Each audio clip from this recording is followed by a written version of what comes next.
La pandémie du Covid-19 constitue une crise sanitaire de grande ampleur, ce qui entraîne plusieurs chocs socio-économiques exigeant des stratégies de riposte efficaces pour limiter sa propagation et ses conséquences. Face à cette crise, le Conseil national de concertation et de coopération des ruraux, CNCR, a entrepris d'évaluer les effets du coronavirus sur les exploitations familiales membres du CNCR. Selon ce rapport, 42% des chefs d'exploitation se disent pauvres. Cette étude qui a concerné 660 exploitations familiales révèle également que 49,9% des chefs d'exploitation membres du CNCR pensent qu'ils ne sont ni pauvres ni riches. Lorsqu'on parle de perception, généralement, on est un petit peu éloigné de la vérité. Il aurait été intéressant de savoir statistiquement parlant qui est pauvre, qui est ni pauvre ni riche et qui est riche dans le monde agricole sénégalais. Mais le fait de connaître la perception que les gens ont de leur situation est aussi très intéressant parce que c'est en analysant leur situation que normalement on doit pouvoir puiser dans sa motivation pour sortir de la condition dans laquelle on est. Quasiment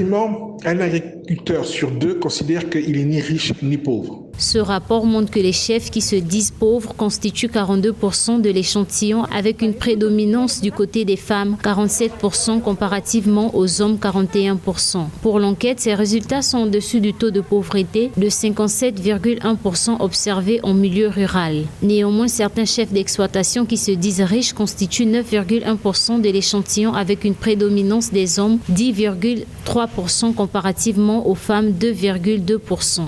Il est clair que si 42% se disent qu'ils sont pauvres, cela veut aussi dire qu'il faut que le gouvernement, que l'État, que les organisations agricoles et que les agriculteurs eux-mêmes essayent d'accélérer l'amélioration des conditions de vie de ces populations-là. Et cela n'est pas seulement au niveau de la production agricole. Certes, il faut qu'ils produisent mieux, il faut qu'ils produisent beaucoup plus. On a très souvent vu des agriculteurs qui avaient du mal à revendre leurs produits et des fois, quand ils le vendaient à vil prix. L'institution de recherche rappelle que les méthodologies utilisées pour aboutir à ces résultats sont différentes et qu'il faudrait par conséquent relativiser la comparaison entre ces taux de pauvreté.